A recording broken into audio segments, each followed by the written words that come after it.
From MontanaSports.com, this is MTN Sports Extra. Hello everyone, and welcome to another edition of MTN Sports Extra. I'm Will Charlton, in for Tom Wiley tonight. We start the show with an honorary story of a former Montana Lady Grizz. Malia Kips' legacy is an important one in Montana's history, and what she meant for Native American athletes. News broke on December 31st that Kip tragically passed away, but her impact will of course always live on. MTN's Kyle Hansen looks back at the life and legacy she leaves in the Treasure State.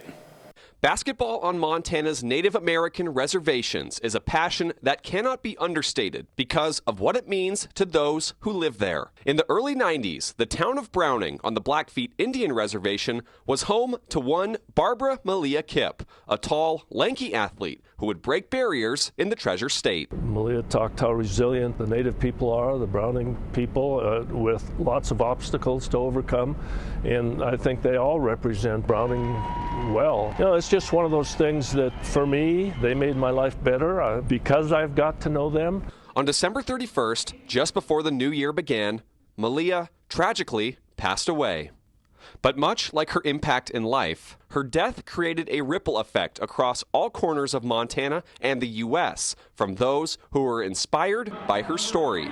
Kip became the first Montana tribal member to play NCAA Division I women's basketball on a full-ride scholarship when she was signed by Robin Selvig to play for the Montana Lady Grizz in Missoula in 1992. When she arrived at the University of Montana, she hit the court running. Her teammates, fans, and coaches knew immediately they were witnessing history. Standing in here now, I can remember the buses full of kids coming from Browning to watch Malia play, and she had a lot of courage. Cimarron Schilt grew up in East Glacier and also played high school ball in Browning, and in the late 90s followed in Malia's footsteps to Missoula. She was pretty legendary around here. I would hear about her. There was a poster that I saw everywhere in her Browning Letterman, and I think on that poster they called her 1 in a million, and I remember that really sticking with me. She came before me.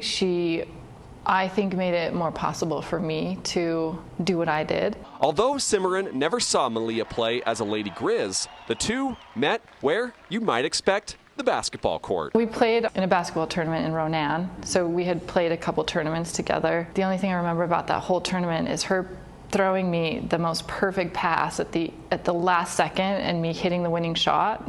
The two became even more connected in recent years as Kip was featured in a PBS documentary called Native Ball: Legacy of a Trailblazer. The award-winning documentary introduced new fans to Malia's story, as the program also featured Cimarron and fellow Browning athletes and former Lady Grizz Tamara Gardapi and Shanae Gillum. The women explained the challenge of transitioning to life from a reservation to one in a larger city, but they credit Malia for paving the way for female Native athletes. It hits you on a really deep level that's almost like on a subconscious or unconscious level.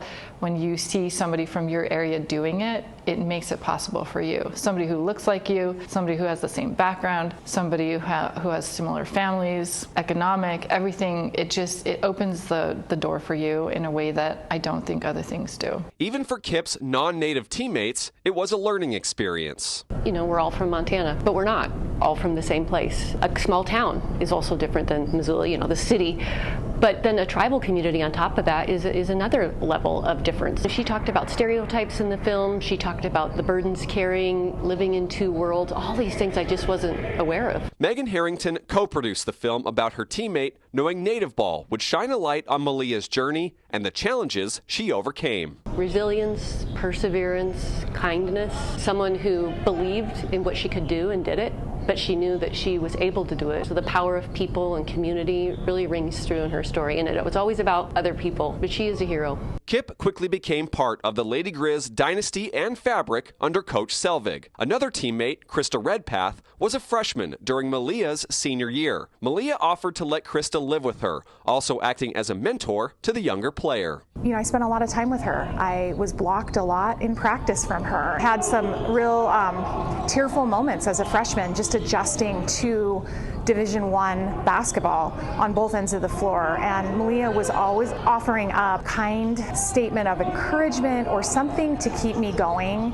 And it was just a special relationship that we developed. The memories for all on and off the court flooded in as the Lady Grizz reunited to celebrate Malia's life earlier this month back in Browning. There were always kids following around and asking her for autographs, and she was definitely the most famous Lady Grizz in terms of having people ask for her autographs. She was pioneering at a time when she was all alone, and she was creating that path. And so I hope that her legacy continues to inspire young children on the reservation or not on the reservation. Malia Kips' towering force and impact will live forever in Montana. She leaves a lasting legacy of humility, kindness, friendship as someone with a warrior spirit who will be deeply missed by those who knew her best. She inspired me then. She still inspires me. You know, she was an amazing human being. She was really special. She was very, very kind and loving, and the world needs more people like her. She was a very special spirit, and she'll be very missed. Reporting in Browning, East Glacier, and Missoula, Kyle Hansen, MTN Sports. The first of two Brawl of the Wild basketball doubleheaders hit the Adams Center in Missoula earlier Saturday, as both the women's and men's team for Montana State made the trip up. MTN's Derek Joseph has the action from both games between the Cats and Grizz. The time has finally come for the first Brawl of the Wild doubleheader here at Dahlberg Arena. These two teams' historic rivalry continues this Saturday night, so let's take a look at how it went down in Missoula. It was the Bobcats who got things rolling in this game with a layup by Dylan Phillip, but MJ Bruno came firing back with a layup of her own on the other end, which was followed up by a three-pointer from Danny Barch to give the Lady Grizz a cushion to start. But Esmeralda Morales kept things close with a three-pointer of her own. Threes were the theme of this game as Tyler McClemick-Call knocks in one of her own from the perimeter. Caitlin Martin joined the party as well with yet another three for the Bobcats that helped them cut the deficit. Then another three by Phillips sent MSU into the half with a three-point lead. In the third quarter, it looked like the Bobcats would run away with it with more dominance from the three-point line. But the Lady Grizz clawed their way back in the fourth with great defense and Avery Waddington's stellar 21-point performance that included one three-pointer to get the Lady Grizz within one and another one to take the lead. But Morales played spoiler for the Lady Grizz, knocking down this layup to tie it, then a clutch free throw that proved to be the difference maker in a 67-66 victory. It's the men's turn, and things started off hot for both teams. For the Bobcats, it was Brandon Walker who got things going with the post one-handed fadeaway over the defender. Walker made his presence felt in the paint, and he showed that with this drive and layup to extend the Cats' lead. The Grizz fought back quickly, though, with this three from Malik Moore to put the Grizz back in it. But Walker made things difficult for the Grizz with another layup to put pressure on Montana. Then the first half turned into the Kai Johnson show, starting with this steal and fast break layup that gave Montana momentum. The ball bounced his way on this one from mid-range.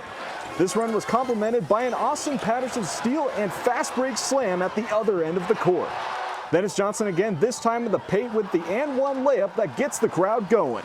Off Johnson's missed free throw, Malik Moore banks in the layup for the 4-point swing. Then in the second half, it's Moore again from deep to put Montana up by 14. The second half belonged to Joe Pridgeon, though, who scored this reverse layup to get going. And he continued to dominate with no matter how many people were guarding him in the paint with this layup. MSU did fight back, however, and got within three off this Bryce Zephyr fast break layup. But the Grizz were too much as they concluded the second game of the doubleheader with a 77-70 victory.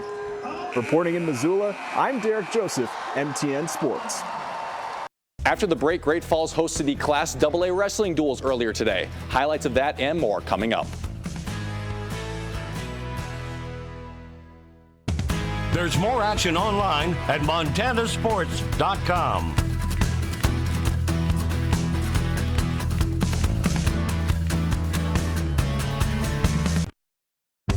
Welcome back to MTN Sports Extra, powered by montanasports.com. Montana high school wrestling season is winding down by the day with the state tournament coming up in less than 3 weeks. And one of the bigger final events each year is the AA duels that took place Saturday in Great Falls. Flathead and Billings West have dominated AA in recent years, and they met for the championship.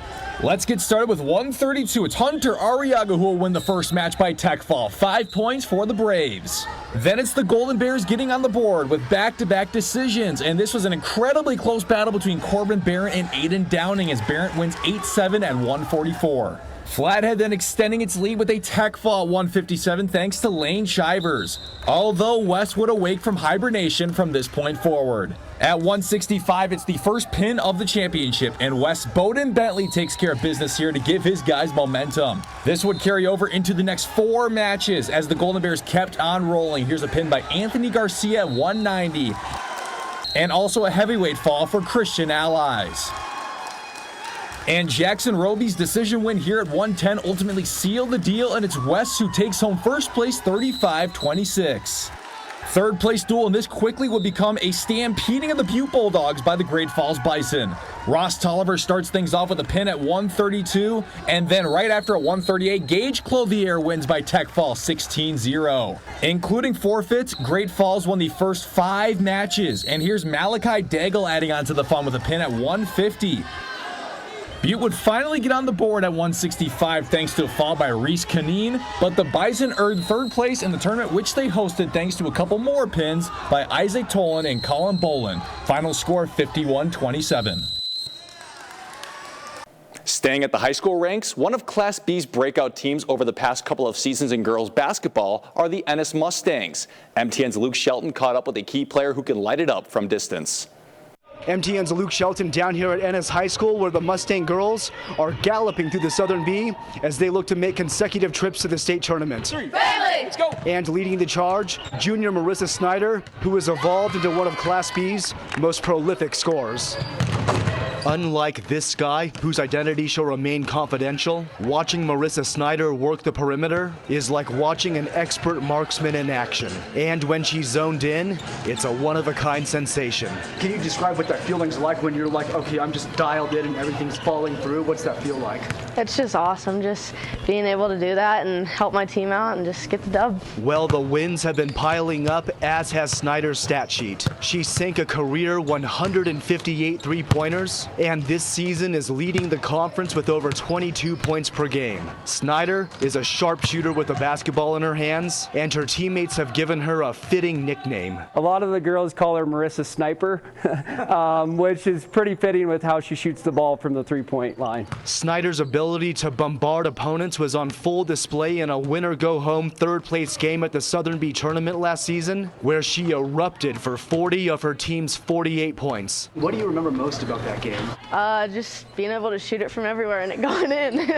That gunslinger mentality helped Ennis end a 6-year state tournament drought in the Mustangs' first season of moving from Class C back to Class B. Ennis advanced to the semis, where they fell to eventual champion Baker. So guess what Snyder and the Mustangs' goal is this season?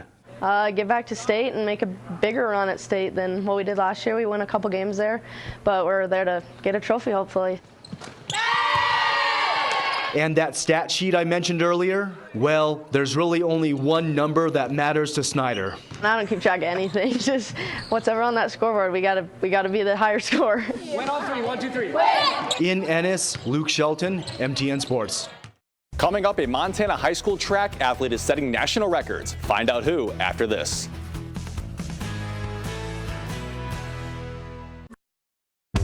Welcome back to MTN Sports Extra, powered by MontanaSports.com. We have a sprinter right here in Montana who's so fast, he's literally turning heads nationally. MTN Sports' Scott Breen shares his story.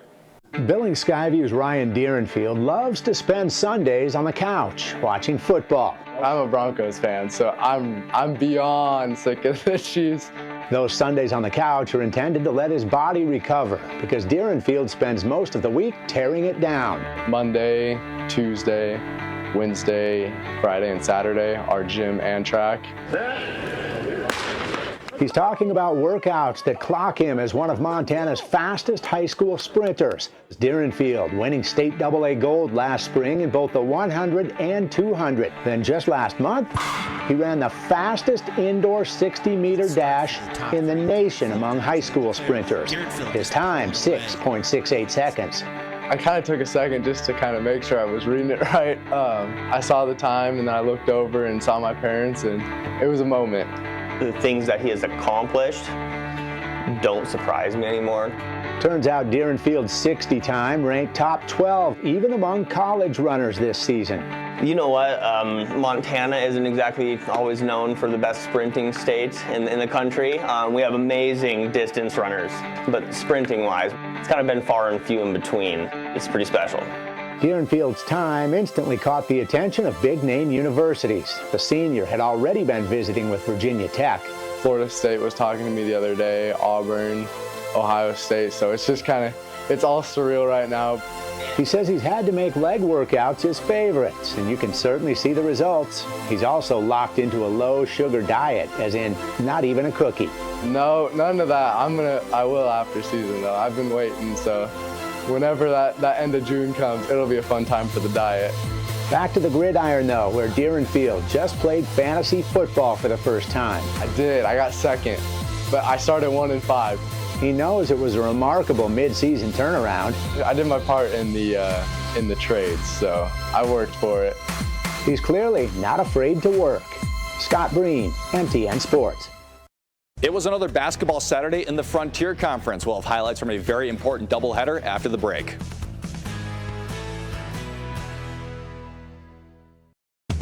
Download our free app and take MTN Sports with you. Just search Montana Sports in the App Store or Google Play. Welcome back to MTN Sports Extra, powered by MontanaSports.com.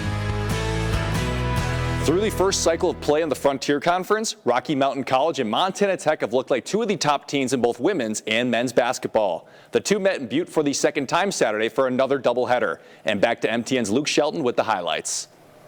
MTN's Luke Shelton out here at the Hyper Complex, and believe it or not, we're just about halfway through the Frontier Conference season as Montana Tech and Rocky Mountain College get set for a big rematch. The Battling Bears swept the Ore Diggers a few weeks ago, so let's see how things play out and get to those highlights.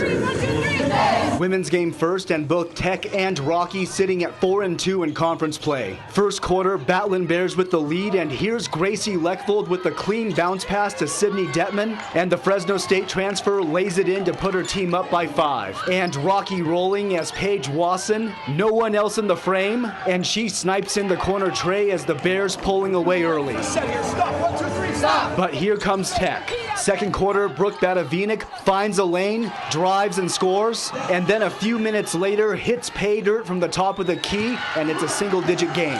Now here's Macy Mayer scoring on a fast break to make it a one-possession game at the break. But second half, and Rocky pulls away for good.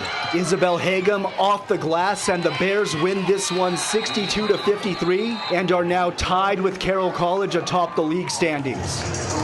Men's game next, and a top 20 matchup as the Ore Diggers look to avenge their lone conference loss of the season. Tech goes up big in the first half, but the Bears battle back. Second half, and Jalen Lee going to work down low, knocks the shot down, and the Ore Diggers lead cut to 6. But Tech looking for its 6th straight win, and here's Josh Kulonges with a nice finish at the rim to help his team pull away again.